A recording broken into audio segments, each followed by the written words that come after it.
So did you manage to have a look at the video for the first theory we had? Yeah. First theory is the moral theory. It also goes by the name? Didactic. The didactic theory, very good. Great. So, and who's the founder of this theory? Plato. And who's Plato? He's an ancient Greek philosopher. Of course, he's not a literary critic. The man had nothing to do with literature. And he wrote his book, The Republic, not as a literary theory book. It was not a book on criticism or literature. It was a book on, the edification of princes. In other words, he was teaching the kings of the future how to rule wisely, how to create a republic. In that time, in Plato's time, there was this new phenomena everybody was so obsessed with, which was the city-state, the creation or the idea of a city. Just like, for example, today, what's the obsession today? I don't know, what's the obsession today? Is it like the web, right? Everybody's obsessed with the web and technology and all that. Social media and all. And in those days, the obsession was with a state, the idea of a country, the idea of a state. For them, it was new, right? For us, a city is, something we find everywhere. A city, the world now, planet Earth, is full of cities. But in those days, a city was something new, like how to build a city. And then how the citizens in that city would serve the city. And everybody must have a role in the city. And Plato called it the Republic. Everybody was obsessed with this idea of the Republic and how to build an ideal, perfect society, a republic. And everyone should have a role to play in the republic. And in this book, Plato assigned roles for people. Every group of people had to serve a goal. And whatever you do should serve the republic in order to make it ideal. For example, a republic should have soldiers, should have carpenters, should have teachers, should have lawyers, right?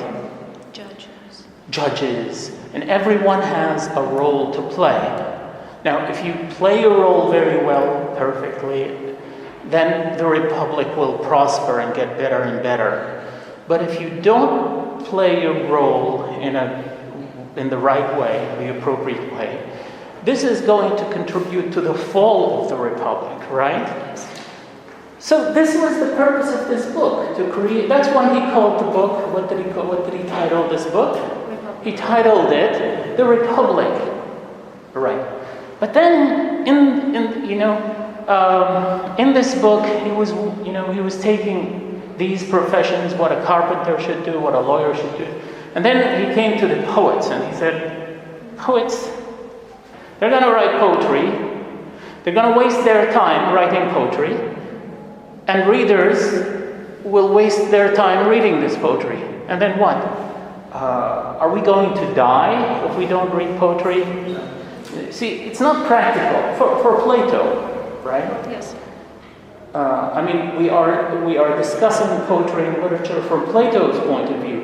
Maybe you agree, maybe you don't agree. It doesn't really matter. But what matters is that we have to understand how Plato saw poetry, right? Looked at poetry. Very good. So he said, "What use is what's in it for us? There's nothing in poetry for us. A carpenter can make a chair. Yes, a chair is useful. You can sit on a chair, feel comfortable. A carpenter can also make a bed. You can." Instead of sleeping on the floor and the tiles of the floor will break your bones, instead of that, you're going to sleep on a comfortable couch or bed. But poetry, it has no purpose. Therefore, he said to poets, out you go. he wanted to kick the poets out of his republic. So poets should be banned, right? Banished, exiled.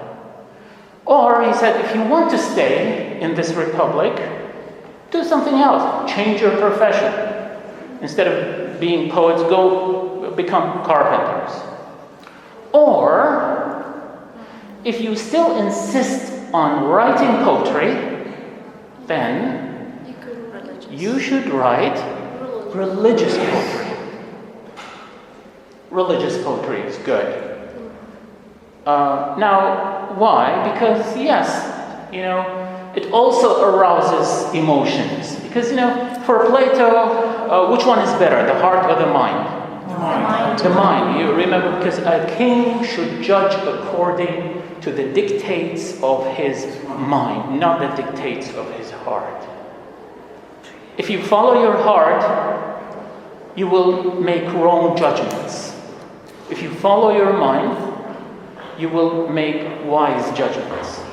And the republic needs wise judgments for a king. So poetry fosters the emotions, waters your emotions, encourages the matters of the heart, right? And blocks your mind. It clouds logical reasoning. Poetry. But religious poetry, yes, it also waters the emotions, encourages emotions. Positive. But those emotions, very good, are what? Positive emotions. Why? Because they are emotions of worship, related to worship, the worship of God, right? And they encourage you to love God, to follow God. To be closer. To be closer to God. And when you're closer to God, then definitely you will not do anything wrong, right? So yes, religious poetry also encourages emotions, but these are positive emotions, so it's okay to stay. If you insist on pursuing this profession of poetry, if you insist on being a poet, and you can stay in the republic, but you should only write religious poetry. Religious poetry should teach moral lessons, right? Moral lessons. So if, therefore, this is where our theory comes from. If we want to follow Plato's theory, the didactic theory, if you want to apply it to literature, any literary text, a novel, a short story, a poem, a play, what you have to do is to find the moral lesson in that text. You have to search for the moral lesson in the story, and you say, that's it. This is the moral lesson. So I'm done with this text. I followed Plato. I found the moral lesson. So this is a good text, right? It has a moral lesson. It's a good text. According to Plato, if you don't find a moral lesson in a text, then that is a bad text. It's not worth analyzing, right? So this is how we follow the didactic theory. Therefore, if anybody gives you a novel, or a poem, or a short story, or a play, and they tell you, analyze this text in the light of the didactic theory or the moral theory, you'll say, okay.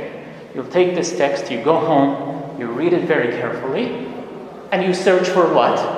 The moral lesson. For a moral lesson, because they asked you to apply the didactic theory. So you search for the moral lesson, and then you write an essay about this text. This essay is an analysis of this text, but according to which theory? To the didactic theory. The purpose of this essay you write is to locate the moral lesson in that text, right? It's a piece of cake. It's very easy. Now,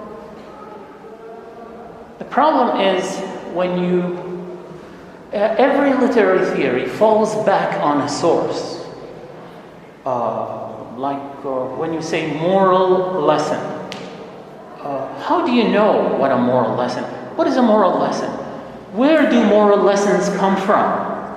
So when you try to find a moral lesson, how do you have a list of moral lessons? No. And then you apply these moral lessons to the text?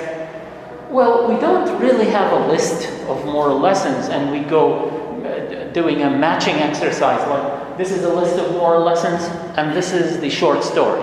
Okay, do we find this moral lesson in this story? No. Lesson number 2, do we find it in this story? No. Lesson number 3, do we find it? Ah, great, ta-da, we found it. It's there. We don't have a list of moral lessons, but we have a source, a rich mine of moral lessons, right? So when Plato said moral lesson, did he have a list? No. So what do we mean? Where do we get moral lessons from? What's the source of this theory? My question now is, what is the source of this theory? Where do we get the moral lessons from? Today, in our everyday life, where do we get our moral lessons from? When I say stealing is bad, religion, right?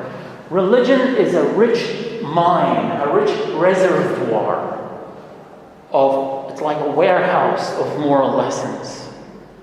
We get moral lessons from religious books. Religious books teach us multiple moral lessons, like, for example, thou shalt not steal, thou shalt not covet your neighbor's wife, thou shalt not commit murder, thou shalt not kill, thou shalt not. So, religious texts provide plenty of moral lessons. You should not do that. So, for example, you should not steal. This is a moral lesson. Where does it come from? From religion, right? Yes. Okay.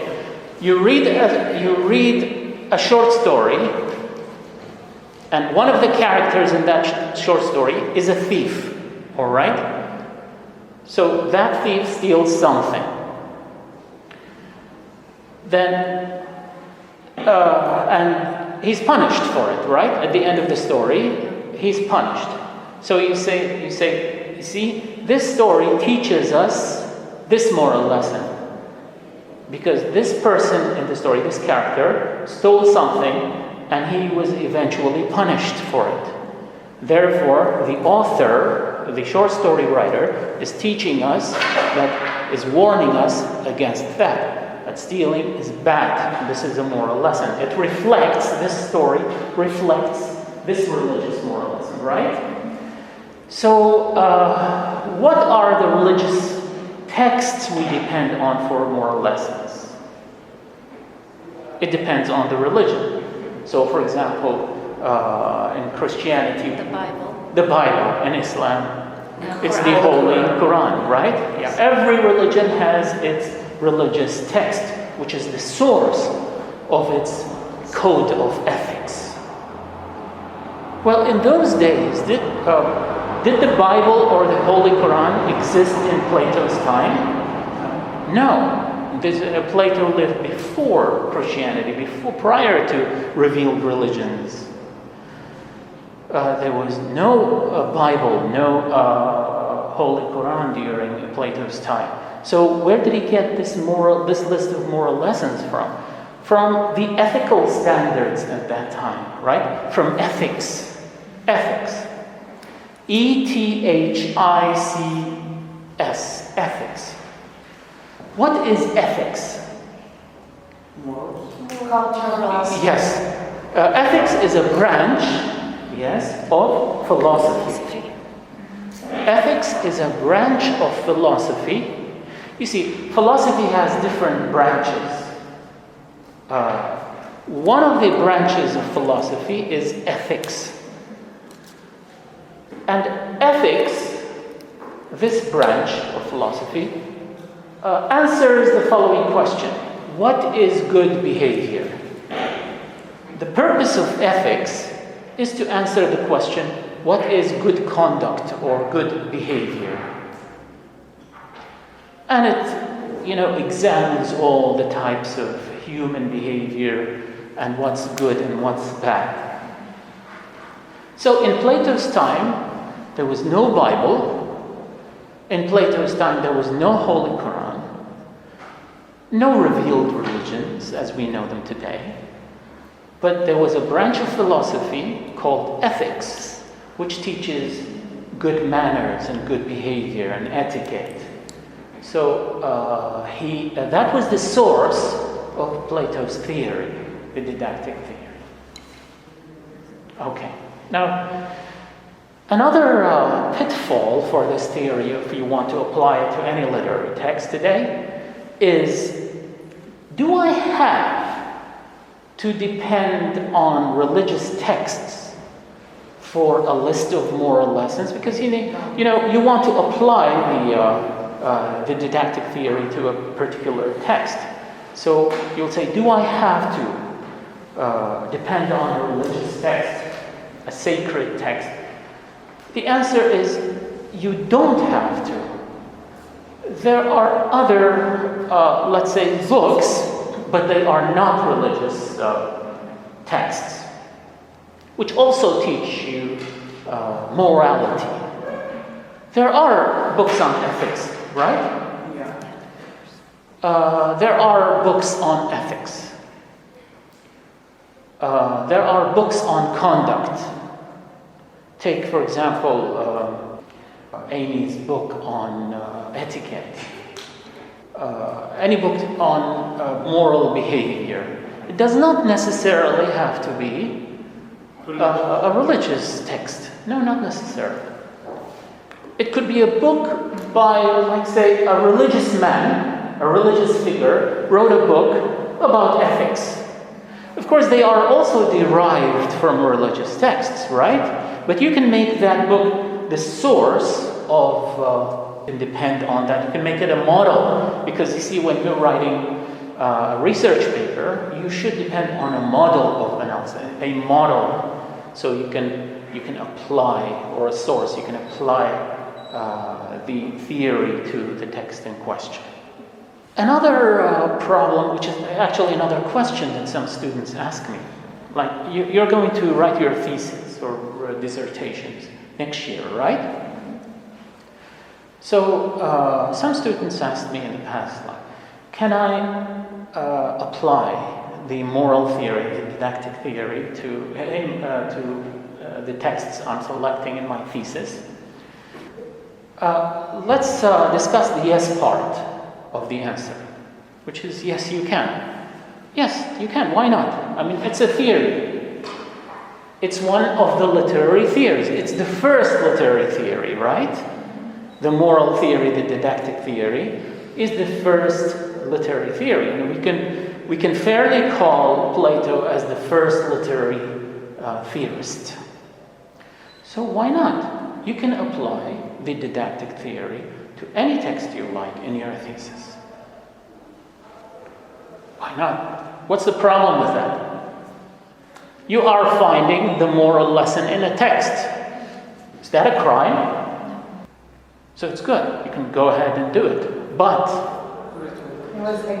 there's a problem. And here we come to the no part of the answer. Unfortunately, many academics, including teachers, they say no. This no, where does it come from? It comes from the fact that research has become a fashion, just like any kind of fashion, like haircuts or clothes. So today, if you see a guy walking on the street wearing 70s clothes, do you remember those Charlestones and right? Yeah. Is there something wrong? Well, there's nothing wrong. He's wearing pants, right? Everything is fine. But you will say, what's that? Right? Why? Why would you say that? Because you find they're out of the loop. They're not following the fashion, right? And anybody who does not follow the fashion today, the vogue, there's always a question mark on them. They're not doing anything wrong, right? Or somebody driving a very old car down the street. Again, you'll say, oh my God, look at that guy, right? What's wrong? It's a car. He's not making any accidents. He's following protocol and he's following traffic regulations. And it's a car. It will take you from point A to point B just like any other car, right? But you'll say, no. Oh, come on, hop in. Let me give you a ride. Oh, no, thank you. I don't want people to see me in that car, right? Yeah. Now, why? What's wrong? He's a good guy. It's a good car. It's not a fashion. That's the problem. And unfortunately, research is being drawn into this obsession with fashion. So they say, no, it's not the fashion today. Oh my God, it's Plato. So that's the problem. So do you now understand the no part of the answer? Yes. So my answer to this question, can we follow the didactic theory in our research papers and our theses, dissertations? My answer is yes. And I can't say no, because it's not fair to Plato, all right? Plato's going to turn in his grave if I say no. And will tell me next time, never teach my theory again, right? Yeah, so it's yes and no. Yeah, the answer would be yes, but don't do it. Yes, but don't do it. Although one of my students did it last year, and he said, well, I like it. I said, yeah, I know you like it, but no buts, I like it. Okay, go ahead. Okay, go ahead. Do it. All right, no problem. Yeah, so you see what I mean? Yeah. So this is one of the problems of applying the didactic theory, but it's a nice theory, and actually don't forget that this is the first theory ever, and when I say ever, I mean ever, you know. So it's the foundation, it lays the foundation of critical theory. And any book about literary theory always starts with Plato, right? The giant figure we can never do without. All right? Okay. So I think, these are just afterthoughts that I wanted to, some observations I wanted to do, to make, on the first theory we had. Do you have any questions about this theory? Is it clear? Is it crystal clear, the theory? No problem with it. It's fine. Did you face any problems with the lecture? Always really enjoyable. Thank you very much. I hope it was useful. The next, yes, please. Thank you very much. The next theory we'll be discussing next week is going to be the cathartic theory for Aristotle. All right. So we are now doing the 4 major classical theories, and we are done with one, Plato's theory. Then we move on to Aristotle, Horace, and Longinus. Well, if you don't have any further questions, then let's call it a day. Thank you very much for attending. Okay, and have a good day. Thank you.